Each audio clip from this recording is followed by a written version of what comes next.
Well, g'day everyone and welcome back to the channel. This week we're exploring one of Australia's most iconic outback towns. That's right, this week we're in Coober Pedy. So why don't you go and get yourself a cold drink, get your feet up for the next 20 minutes or so. If you haven't subscribed to the channel, make sure you hit the subscribe button on the way to the fridge. I'll see you back here in about 40 seconds time.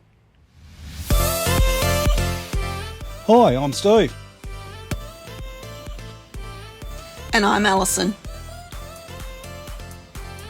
We decided a couple of years ago that we'd work hard and save all of our money and start living life on our own terms. So we bought a caravan and hit the road on a trip for two all around Australia. So why not come and join us every week for our adventures?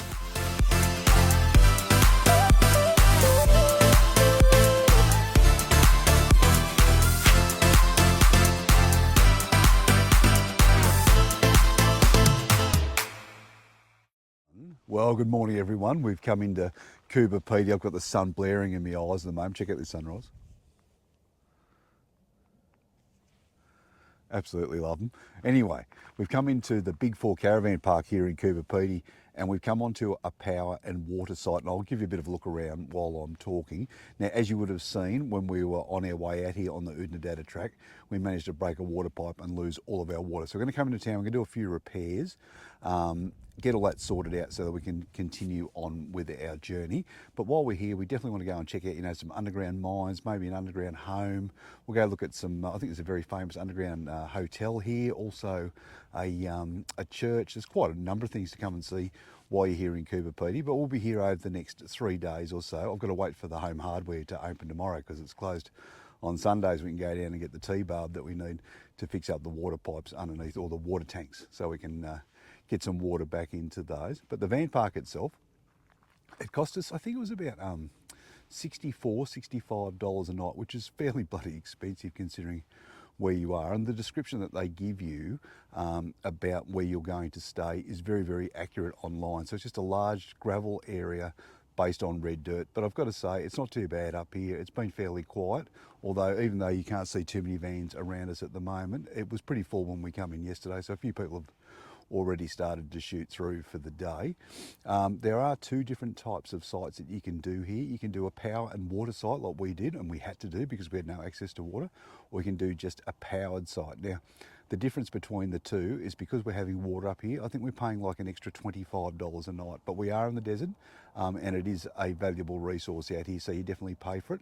But what we did notice is there's a lot of people at the filling station that's in town for water, filling up their tanks with water and then coming into the van parks, and they spend about $35 to $40 a night just to get the power.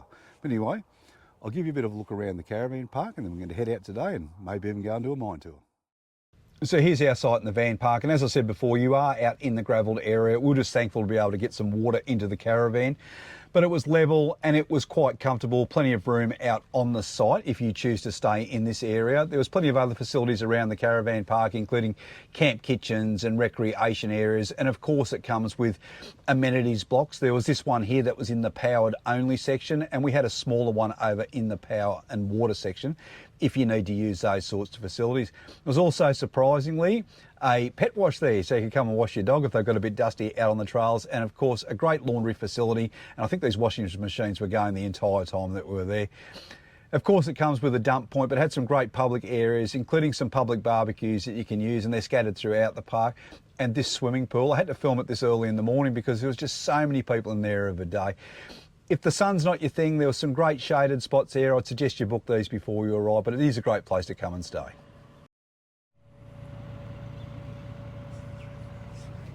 So we're out again today around Coober Pedy. We're going to do Tom's working mine tour, which should be really interesting. We've heard some really good things, haven't we, Al? We have. We've had several people recommend this tour and read some good reviews on it. We certainly have. If you want to come and do it, I think it's about $36 each if you want the full guided tour. It goes for 2 hours. They do supply some scones and coffee and all that sort of stuff as a part of that tour. We can come down and do a self-guided tour for $15 a person. So anyway, let's get downstairs and check it out.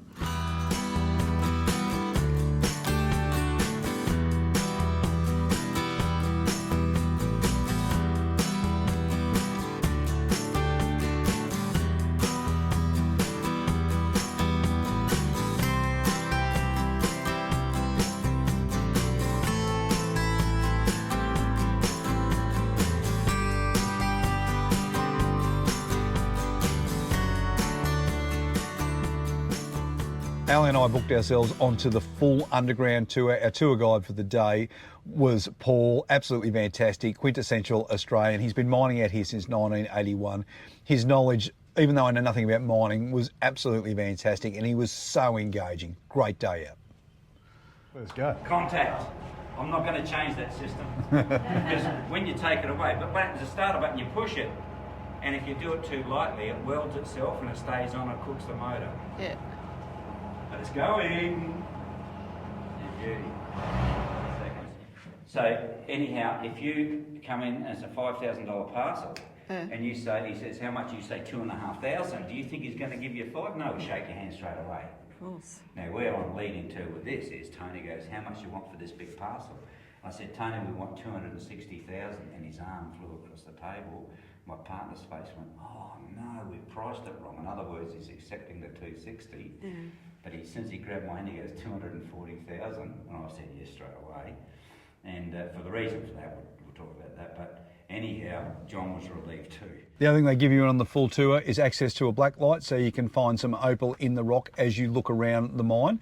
And when the tour is over, not only can you go into the gift shop and buy yourself one of those beautiful opals, you also get the opportunity to sit down and have a bit of scones with jam and cream. It was pretty good. This is one of the blowers that Coober Pedy's famous for. You see them scattered all over the horizon here amongst all the dirt piles and stuff. They're pretty simple operations. There's a motor which drives a turbine and it just sucks all the dust out. And we used one, or we saw one in operation when we were underground doing the mining tour. There's no dust whatsoever, was there, El? No, none at all. It was it's quite ingenious, really. It's just simple things and very effective. Yeah, and according to Paul, our tour guide, all of these things are just what you make yourself. So they get a truck and they put it all together and away they go. Well, that was our tour around Tom's working mine. What did you think of it, El? It was quite good. Paul was the tour guide and he was very engaging and very knowledgeable man. Oh, he's been out here since, I think he said 1980, mined the entire time he's been out here amongst other things. But yeah, just his knowledge of the area and the way he relates a story is very, very funny. Yes, he's got some good anecdotes along the way. Oh, he certainly does. And just all that mining experience and just the way that he's able to see the way that the opal, or where you can find the opal in the ground, and how he educates you about it. Yeah. Makes it sound like it's really simple to do, but it's not. It's not simple, but yeah, you certainly come away a lot more knowledgeable. Definitely. How would you weigh the Coober Pedy mining up against the mine tours that we've done in Lightning Ridge? Oh, they're very different, and I found both very good, actually. Both of them were very good because they were just different.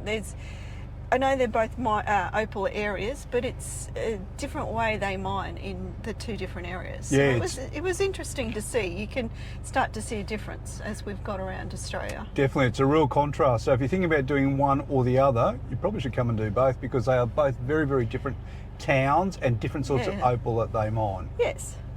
All right, we're going to go now and check out a from what I understand, quite a unique church, which is pretty good to go and see. I think it's the Serbian church, isn't it, in town? It is the Serbian church. I think it's another well-known attraction here in Coober Pedy, sorry. And then we're heading down to, I'm just going to go and have a beer in the underground hotel. So let's get down to the church and then we'll go and knock the top off a coal.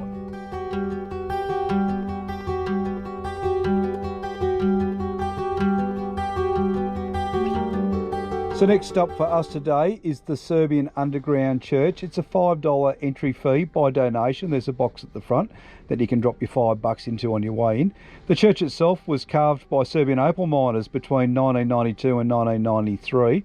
And the church offers a refuge not only from the desert heat, but it's also a unique sanctuary dedicated to their saint, St. Elijah, and showcases some of the intricate rock carvings and glass, and it's a little hard for me to say this one, iconostasis, which reflects the community's faith and ingenuity in not only mining but in craftsmanship. Check it out.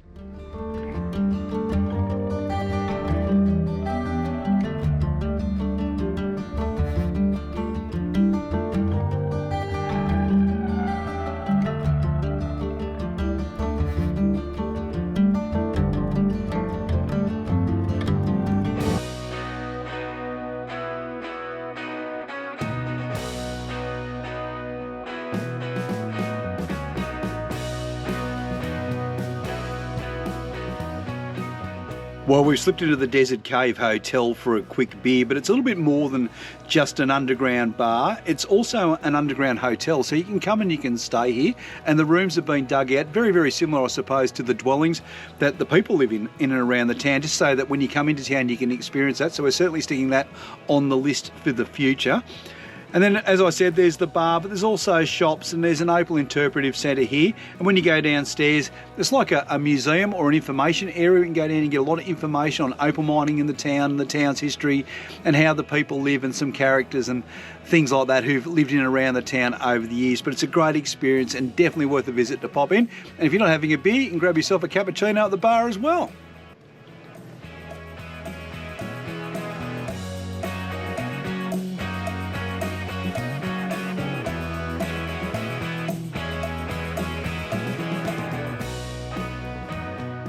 So beneath the hotel you'll find the underground display. It's quite fascinating to come down and have a look. They've dug out a number of tunnels down here for you to walk through, and it talks about everything about how they conduct mining operations and just some photos of the past and the different types of opals, of course, that are found in the region. But yeah, it's really well worth the visit down here. Just make sure you do it before you have too many beers. Just popped in some shade around the side of the caravan. That sun, even though it's a cool winter's day, is really starting to hammer down at the moment. We're going to drive into town in a second. The hardware shop is opened again. We understand it's quite a well-stocked one, so I'm quite looking forward to going in there and picking up a number of spare parts in case this happens again. We're going to go and we'll get the spare parts that we need to fix our plumbing. We're very, very lucky. The guy next to us at the moment, he had a whole stack of them, and he offered them to me if I couldn't get them in town, but he did ask me that while I'm in town, if they do have them, if I could pick him up some spares. So I'm certainly going to do that, simply because he offered to give us some of his parts. We won't get caught short again. Anyway, we'll get into town, we'll get the parts, I'll get it fixed, we'll get it tested, make sure it's all working. And I'm also going to show you something that I've done inside the caravan with our washing machine. What we find is with our upright machine, when we're driving down particularly corrugated roads, the machine bounces around all over the place and actually tore out of the back wall. So I went to Bunnings recently when we were near one, and I bought myself a piece of timber and some brackets, and I think I've sorted out the problem. And after driving up about 200 k's on the Oodnadatta yesterday, or the day before yesterday, it didn't move anywhere. So hopefully I've solved the problem. Anyway, I'll show you that a little bit later on.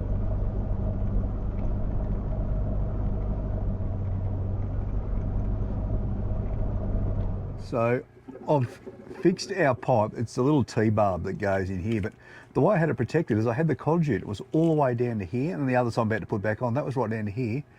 And the rock actually struck us right in the sweet spot. It was like a 1 in a million shot, but it broke it, and subsequently we lost all the waters in the tank. So what I'm going to do this time is, after I put this side's conduit on, is I'm going to throw in a pool noodle as well. The other thing I'm going to do before we leave Coober Pedy is I'm going to go and buy some of this pipe, because I had to cut a little bit away here to get the old barb out. It's just shortened up a little bit, so if I had to ever make that correction again, I'm not going to have enough water hose there. So I'll get some of that. I'll throw that in the back of the ute as a spare. I've also picked up a couple of these barbs. They're like $1.50 each. They're really cheap, and a few more clamps. So yeah, hopefully now if we get ourselves in the book, we can get it rectified pretty quick. So there it is, all fixed. I'll put all the conduit back in around the water hose. I've put a big hunk of pool noodle. That means when we go floating next time, I'm going to be a little less buoyant, but that doesn't matter. So yeah, put that bit of pool noodle around it. Hopefully now that protects it, but we've got plenty of spare parts. And I said a little bit earlier, I might go and buy a piece more of that water hose that goes in there, but in an emergency, I could also cut out a length of my drinking water hose, because we've got about 30 metres of it. So I think that, you know, taking the half a metre or something you need here to reconnect all this together would be a pretty easy thing to do, and it'd be quite durable as well. One thing I will say about our time here in Coober Pedy, the home hardware shop in town has plenty of spare parts. In fact, they're very, very well stocked, particularly for all of those little fiddly things around the caravan that you might find a little bit difficult to get, particularly like all those plumbing parts that we spoke about. There's just so many things inside the shop. So yeah, great place to go in and pick up a few spares, and they're quite bloody cheap, to tell you the truth.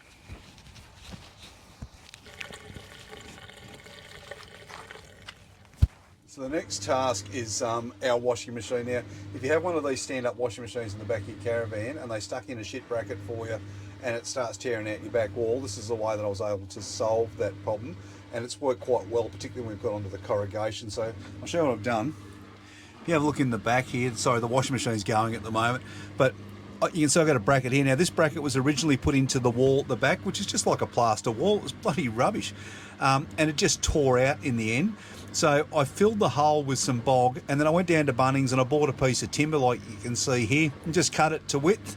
And I bought some of those L-shaped brackets, and I just bracketed it into the solid parts of the wall on the side of the drawers, and then again on the other side of the shower unit.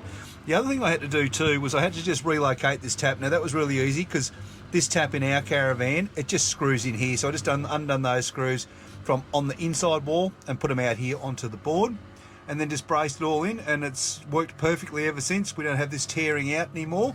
You can see I had to make a little adjustment there once we found the sweet spot for the washing machine, but other than that, it's a great fix, and it stops the bloody washing machine getting torn out of the wall behind you.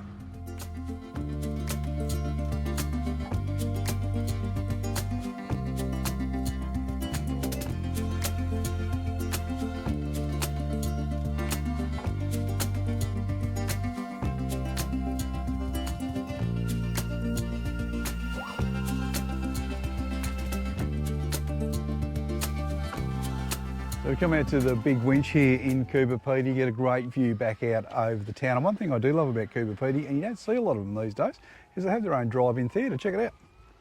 So there's a drive-in just over there, and from what I understand, that still works. You get a fantastic view out across the ranges at the back here, and you can see just small parts of the mining operation and some of the underground homes that people dwell in here.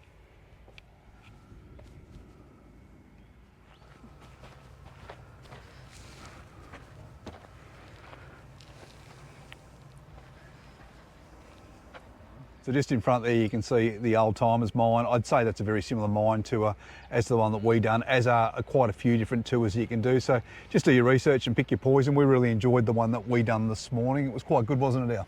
It was really good, yeah. Paul was very engaging. He was. He's a real character. He really made it an entertaining morning out. But just looking up here from the big winch, you can see all the diggings from the mines, and these are the ones that are right in town. You think it's very similar to Lightning Ridge, Al, in that respect?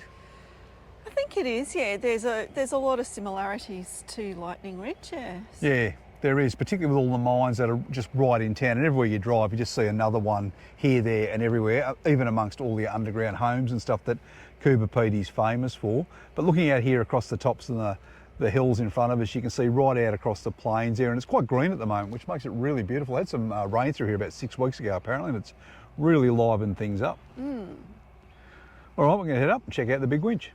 Unfortunately for us, the Big Winch 360 had its last performance playing on the day we arrived, so it's certainly something we're going to do when we return to Coober Pedy in the future.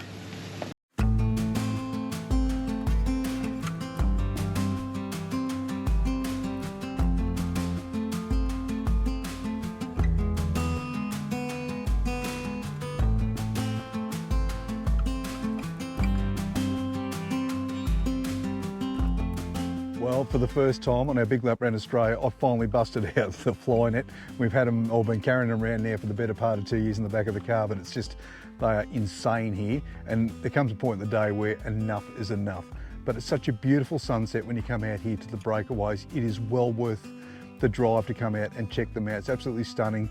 All the rocks change colour as the sun starts to go further down into the sky. It's absolutely beautiful, and definitely a must do if you come to Coober Pedy.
Check this out, we've got a beautiful sunset happening here at the Breakaways, and I'll just pan the camera around, and just on the other side of the horizon you can see the moon's just starting to rise in the sky. It's absolutely stunning out here. The temperature's starting to drop.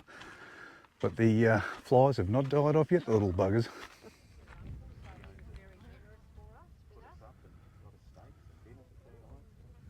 Well, that was our time up here at the Breakaways. As I said in the video, it's a must-do thing if you come out here to Coober Pedy. I'm going to do this one especially for Kevin Roz, a couple that we met in Coober Pedy yesterday. What do you think of that one, Al? Excuse me for laughing.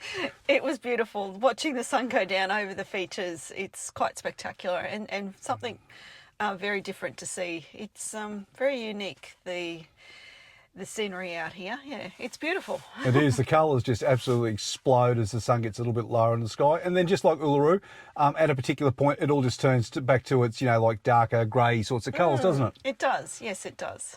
All right, we're going to head back into camp and work out a plan for tomorrow. Well, that's it for this week's episode. Ali and I really hope that you enjoyed it. I've got to say, Coober Pedy lived up to all of our expectations. It's an iconic Australian outback town, and it was absolutely beautiful. Really, really recommend that you go out and spend at least 2 or 3 days and really get the feel for the area, particularly if you're in the area, go out and check out the Breakaways during sunset. Come and join us next week. We continue to drive a little bit further north, in fact, a lot further north, and we cross the border into the Northern Territory where we plan to spend at least the next 2 to 3 months or the dry season. We're going to do a little bit of work. We're up there, but we're also going to go and visit some of the more iconic places, Uluru and Catajuda, and we're going to go back to Kings Canyon. We'll go to Alice Springs. We'll do all of the campsites up and along the Stuart Highway, and we'll work our way up to Litchfield, and we'll go to Mataranka, and we'll also do Kakadu. We've got plenty of things planned over the next couple of months before we start to point the van towards the west in August when we head across the Gibb River Road. If you like today's episode, make sure you give us a like before you go. If you have any questions or comments, hit us up in the comment section. And of course, as usual, if you haven't already subscribed to our channel, please consider doing so because it really allows our channel to grow. But until next Saturday at 7 o'clock, you guys have yourselves a great week. We can't wait to see you. We'll see you then.